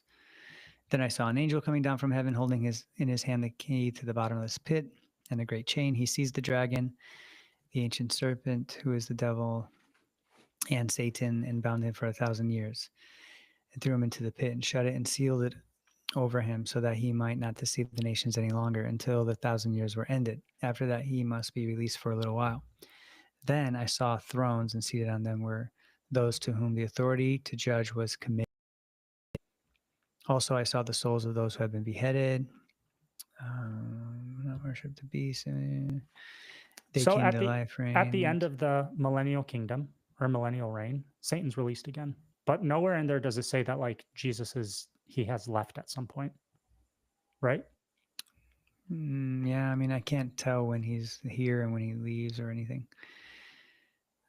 What about go up more, where it starts to talk about the millennial reign? So after the destruction of the beast and the false prophet. Let me go to Bible Gateway. And that passage, I looked it up. That passage about the restrainer being removed is in Thessalonians. It's not in Revelation. 2 Thessalonians. And you know what is restraining him now, that he may be revealed in his time. For the mystery of the lawless is already at work. So it was already at work during the times of the Thessalonians, by the way. Wow. Only he who restrains it will do so until he is out of the way. So he's talking about that. It's about to happen. And then what a coincidence, 36 years later. So who was the restrainer? Who was he referring to, or what was he referring There's no to? people will assume that it means the Holy Spirit. We don't know what we don't know who it's referring to when it says the restrainer, restraining the lawless one, who is already at work, man. Like, come on. Man, I'm just getting more confused about all this. I swear, dude. The point here isn't to be confused. The point here is that we don't know what we're talking about. No, Well, the point is this stuff is complicated. Yeah, we don't know how to interpret it. Yeah, this stuff is very, very complicated. The stuff we thought we knew, once you actually start looking it up, you're like, hold on. That's not in Revelation. Right. It's from over here, which can be talking about possibly the destruction of the temple and Jerusalem in the next 30 years. Oh, shit. This is where it gets, Spicy. where translations kind of can cause a problem because like the amp in Revelation 19. Nobody reads the amp but you. Well, I just want to make a distinction. It has the Antichrist in Revelation 19, verse 20, and the beast. They insert the word Antichrist was seized and That's overpowered. crazy. Now, in the ESV, it says the beast was captured, and with it the false prophet. Wow. Yeah. Well, it says Antichrist and false prophet in the amp, and then in the beast versus image, where is it? Two of them. What is this? This is the That's NIV. wild. The NIV doesn't even have. It just says the beast, and then false prophet later. Yeah. See, that's a problem. That could be a problem. Yeah, when your translation inserts the word antichrist where it doesn't exist, it's interpreting for you. It's telling you what to think Yeah, when the dude. text does not do that. And that's the problem with the Schofield Study Bible, which was I forget which came first, Darby or Schofield. But the Schofield Study Bible would add their interpretive notes into those passages or on the sides of the passages. So whereas people would come up with their own ideas while reading it, now you've got this guy's ideas Right. influencing what you're reading. You see what I'm saying? Totally. Let me see if they're if I could find anything else. NSAB, false prophet, lamps of the beast, false prophet. Man, yeah, no Antichrist. Yeah, that's crazy that they insert that. Holy smokes. That's why you don't want to read that version. Hey, check this. So Revelation 19. Then I saw the beast and the kings of the earth and their armies gathered together to wage war against the rider of the horse and his armies. But the beast was captured, and with it the false prophet who had performed the signs on his behalf. With these signs he had deluded those who had received the mark of the beast and worshipped its image. Interesting. The two of them were thrown alive into the fiery lake of burning sulfur. The rest were killed with the sword coming out of the mouth of the rider on the horse, and all the birds gorged themselves on their flesh. And I saw an angel coming down from heaven, having the keys to the abyss, holding in his hand the great chain. He seized the dragon, the ancient serpent, who is the devil and Satan, and bound him for 1,000 years. He threw him into the abyss and locked and sealed it, like you just read. Then all the thrones and stuff, they came to life and reigned with Christ for 1,000 years. So they had not worshipped the beast and its image and received the mark on their forehead. They came to life and reigned. Yeah. So that's where we get this portion about Christ being on for 1,000 years. This is the first resurrection. Blessed and holy are those who have. After the 1,000 years is over, Satan will be released from his prison and will go out to deceive the nations. Gog and Magog gather in battle. And see horse and they will march across. Okay. Bro, so nowhere here does it say that Jesus leaves. It says Jesus is on the earth for 1,000 years. And then Satan's released. Interesting. Yeah. I wonder what that's going to look like. I think that's I don't know, bro. That's how stupid we are. Even with Jesus here, people will still choose Satan. Dude, I'm kind of happy I'm not like in that part of the timeline. You know, like, I don't know, bro. It says that those who don't take the mark come to life. Those who are killed during the reign of the beast and the false prophet, who are killed for not taking his mark, come to life and rule with Christ for 1,000 years. Oh yeah, but we're ruling, dude. We're good. Oh, we're good. Yeah. Oh, we're good. We're not gonna be deceived. We're with Christ. No way, dude. No way, dude. Hey, here's the thing. We have such little information. So God in the Bible only gives us as much as we need to know to get to salvation, Jesus, and gives us a glimpse, just like the LaCroix version, just like a taste. of the end stuff. Mm. Just a taste, like just enough to let you know, hey, I win. We're good. Yeah. Take care of this Jesus stuff. Like, just believe in this. You guys just need to worry about this stuff. This is what's important. Don't worry about the future stuff. We're good. Jesus wins. But when it comes to the millennial reign, which is the next, bro, that's the next chapter in like human history. That's what we're waiting for. Okay. Yeah. Some people take it literally. Some people don't. They think it's already, post-mill already thinks we're in it. Okay. Yeah. But I'm just saying, we don't know anything about that time in human history. We don't have True. anything in the book. Mm-hmm. All we know is those who don't take the mark